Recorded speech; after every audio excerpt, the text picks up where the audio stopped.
ವೀಕ್ಷಕರೇ ನಮಸ್ಕಾರ. ಈ ದಿನದ ವಿಶೇಷ ಕಾರ್ಯಕ್ರಮಕ್ಕೆ ತಮಗೆಲ್ಲ ಸ್ವಾಗತ. ನಾನು ಅಕ್ಷತಾ ಕಟಗಾವಲಿ. ಗದಗ ಜಿಲ್ಲೆಯ ಗಜೇಂದ್ರಗಡ ತಾಲೂಕಿನಲ್ಲಿ ದಕ್ಷಿಣ ಕಾಶಿ ಎಂದೇ ಖ್ಯಾತವಾಗಿರುವ ಶ್ರೀ ಕಾಲಕಾಲೇಶ್ವರ ಸ್ವಯಂಭೂ ಲಿಂಗ ಸ್ವರೂಪಿ. ದೇಶದಲ್ಲಿ 12 ಜ್ಯೋತಿರ್ಲಿಂಗಗಳ ನಂತರದಲ್ಲಿ ಅಷ್ಟೇ ಪ್ರಚಲಿತವಿರುವ ಉಪ ಜ್ಯೋತಿರ್ಲಿಂಗಗಳಲ್ಲಿ ಉಂಟು. ಈ ಸಾಲಿಗೆ ಬರುವುದು ದಕ್ಷಿಣ ಕಾಶಿ ಎಂದೇ ಪ್ರಸಿದ್ಧವಾಗಿರುವ ಶ್ರೀ ಕಾಲಕಾಲೇಶ್ವರ. ಸಾವಿರಾರು ವರ್ಷಗಳ ಐತಿಹ್ಯ ಹೊಂದಿರುವ ಈ ಬೆಟ್ಟವು ಜಾಲೇಂದ್ರಗಿರಿ ಬೆಟ್ಟವೆಂದೇ ಖ್ಯಾತಿ ಪಡೆದಿತ್ತು. ಸ್ಕಂದ ಪುರಾಣದ ಪ್ರಕಾರ ಜಾಲೇಂದ್ರಗಿರಿಯು ಧಾಮದಲ್ಲಿ ಲೋಕಕಂಟಕರಾಗಿದ್ದ ಗಜಾಸುರ ಹಾಗೂ ನಾಗೇಂದ್ರಾಸುರ ಎಂಬ ಕಂಟಕಾಸುರರನ್ನು ಸಂಹರಿಸಲು ಶ್ರೀ ಕಾಲಕಾಲೇಶ್ವರನು ಅವತಾರವೆತ್ತಿದ ಎಂಬ ಉಲ್ಲೇಖಗಳಿವೆ. ಉತ್ತರ ಕರ್ನಾಟಕದ ಅಷ್ಟೇನು ಪ್ರಸಿದ್ಧವಲ್ಲದ ಯಾತ್ರಿ ಗಜೇಂದ್ರಗಡ ಪಟ್ಟಣವು ಪುರಸಭೆಯಾಗಿದ್ದು ಬೆಟ್ಟಗಳ ನಡುವೆ ಇದೆ.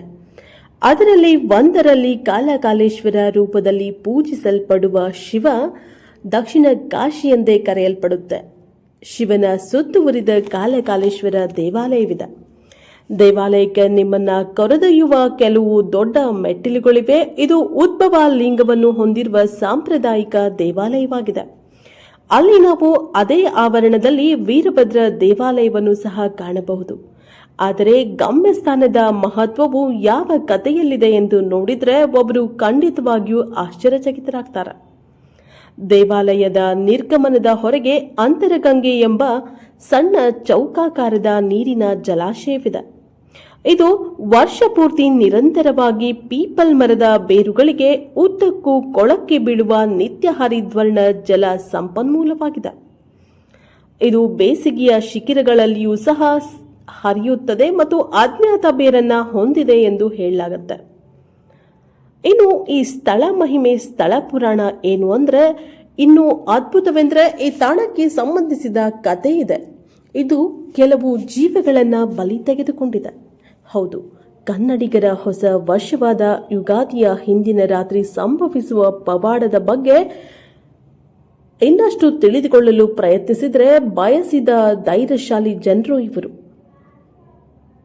ದೇವಾಲಯದ ಪಂಡಿತ ಪೂಜಾರಿ ಸುಣ್ಣದ ಕಲ್ಲಿನ ದ್ರಾವಣವನ್ನ ತಯಾರಿಸಿ ಅದನ್ನ ಕುಂಚದೊಂದಿಗೆ ಹಚ್ಚಲು ಸಿದ್ಧವಾಗಿಡ್ತಾರೆ.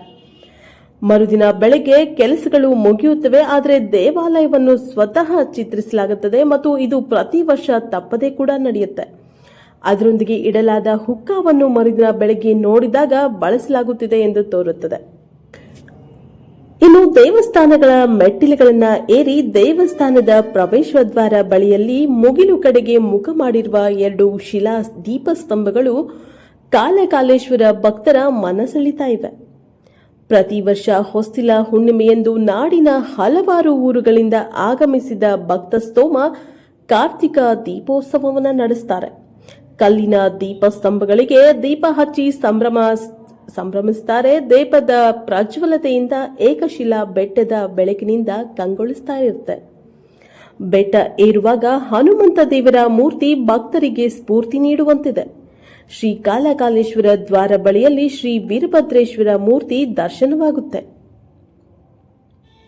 ಇನ್ನು ಶ್ರೀ ಕಾಲಕಾಲೇಶ್ವರ ಪುಣ್ಯಕ್ಷೇತ್ರ ಸನ್ನಿಧಿಯಲ್ಲಿ ಶಿವನ ಜಡೆಯಂತಿರುವ ಅಂತರಗಂಗೆ ಭಕ್ತರನ್ನ ಆಕರ್ಷಿಸುತ್ತದೆ. ಪ್ರಕೃತಿ ಸೌಂದರ್ಯ ಮಡಿಲಲ್ಲಿ ಕಂಗೊಳಿಸುವ ಏಕಶಿಲಾ ಬೆಟ್ಟದ ತುದಿಯಲ್ಲಿ ಸ್ವಯಂ ಲಿಂಗು ಸ್ವರೂಪಿ ಶ್ರೀ ಕಾಲಕಾಲೇಶ್ವರ ದೇವರನ್ನ ಉತ್ತರ ಪಡೆಯ ಗವಿಯಲ್ಲಿ ಭಕ್ತರು ಪೂಜಿಸ್ತಾರೆ. ಇಲ್ಲಿಂದ ಮುಂದೆ 4 ಹೆಜ್ಜೆ ನಡೆದ್ರೆ ಬರುವುದೇ ಶಿವನ ಜಡೆಯಲ್ಲಿ ನೆಲೆಸಿದ ಗಂಗೆಯು. ಗುಡ್ಡದ ಮೇಲಿನ ಪಡೆಯಿಂದ ಆಲದ ಮರದ ಮೂಲಕ ಭೂಮಾತೆ ಸ್ಪರ್ಶಿಸುವಂತೆ ಇದೆ. ಇದರ ಹರಿವು ಎಲ್ಲಿಂದ ಬರುತ್ತದೆ ಎಂಬುದು ಇಂದಿಗೂ ನಿಗೂಢ. ಹೀಗಾಗಿ ಇದಕ್ಕೆ ಅಂತರಗಂಗೆ ಎಂದು ಐತಿಹ್ಯ ಇದೆ.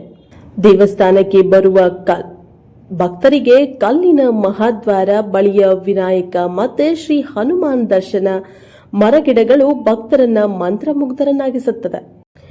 ಇನ್ನು ಈ ಐತಿಹಾಸಿಕ ಸ್ಥಳದ ಮಹತ್ವ ಏನು ಅಂದ್ರೆ ಈ ದೇವಾಲಯವು ಶ್ರೀಮಂತ ಇತಿಹಾಸವನ್ನ ಹೊಂದಿದೆ. ಇದು ಹಲವಾರು ಶತಮಾನಗಳ ಹಿಂದಿನದು ಎಂದು ನಂಬಲಾಗಿದೆ ಇದು ಸ್ಥಳೀಯ ನಂಬಿಕೆ ಮತ್ತು ಸಂಸ್ಕೃತಿಯ ಅವಿಭಾಜ್ಯ ಅಂಗವಾಗಿದೆ. ಸಂಪ್ರದಾಯದ ಪ್ರಕಾರ ಈ ದೇವಾಲಯವು ಶಿವನ ವಿವಿಧ ದಂತಕಥೆಗಳೊಂದಿಗೆ ಸಂಬಂಧ ಹೊಂದಿದ್ದು ಇದು ಆಳವಾದ ಆಧ್ಯಾತ್ಮಿಕ ಮಹತ್ವದ ಸ್ಥಳವಾಗಿದೆ.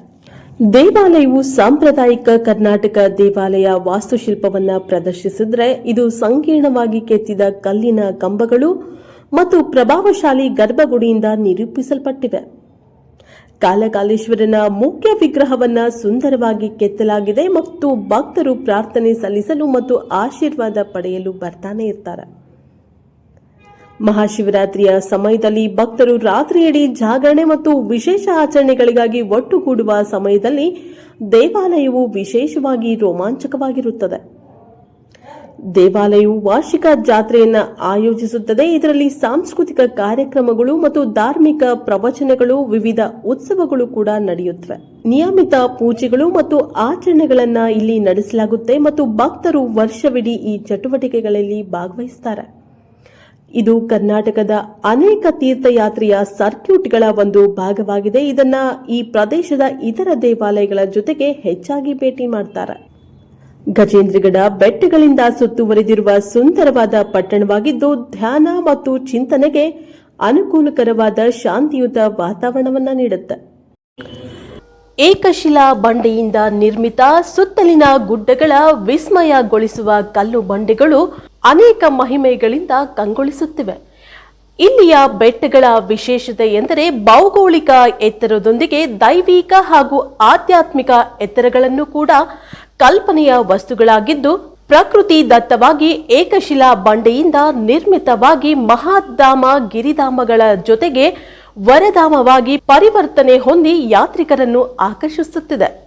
ದಕ್ಷಿಣ ಕಾಶಿ ಎಂದೇ ಪ್ರಸಿದ್ಧಿ ಪಡೆದ ಶ್ರೀ ಕಾಲಕಾಲೇಶ್ವರ ದೇವರ ಜಾತ್ರಾ ಮಹೋತ್ಸವವು ಏಪ್ರಿಲ್ 12ರಂದು ಜರುಗಲಿದೆ.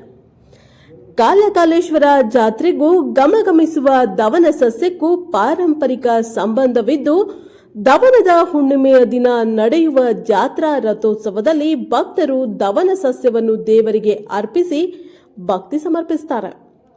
ಪ್ರಕೃತಿ ನಿರ್ಮಿತ ಸೌಂದರ್ಯದ ಮಡಿಲಲ್ಲಿ ಕಂಗೊಳಿಸುವ ರುದ್ರರಮಣೀಯ ಬೆಟ್ಟದ ತುದಿಯಲ್ಲಿ ಲಿಂಗ ಸ್ವರೂಪಿ ಶ್ರೀ ಕಾಲಕಾಲೇಶ್ವರ ತ್ರಿಕಾಲ ಪೂಜಿತ.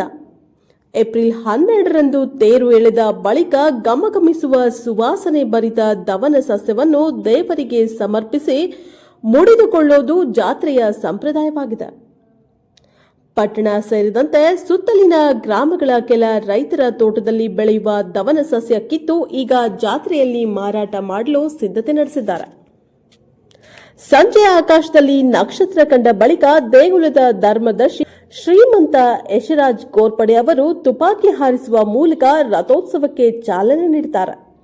ಮರುದಿನ ಅಶ್ವವಾಹನದ ಮೂಲಕ ಉತ್ಸವ ಕನ್ಯಾ ಒಪ್ಪಿಸುವ ಕುಂಕುಮ, ಗುಲಾಲು, ಅರಿಶಿಣ, ತೊಟ್ಟಿಲು ಸೇವೆ ಸೇರಿದಂತೆ ವಿವಿಧ ಧಾರ್ಮಿಕ ಕಾರ್ಯಕ್ರಮಗಳು ಜರುಗುತ್ತವೆ. ಇನ್ನು ಈ ಜಾತ್ರೆಗೆ ಬೇರೆ ರಾಜ್ಯಗಳಿಂದಲೂ ಭಕ್ತರು ಬರುವುದರಿಂದ ಪೊಲೀಸರು ಇಲಾಖೆ ಅಗತ್ಯ ಭದ್ರತೆ ಕೈಗೊಂಡಿದೆ.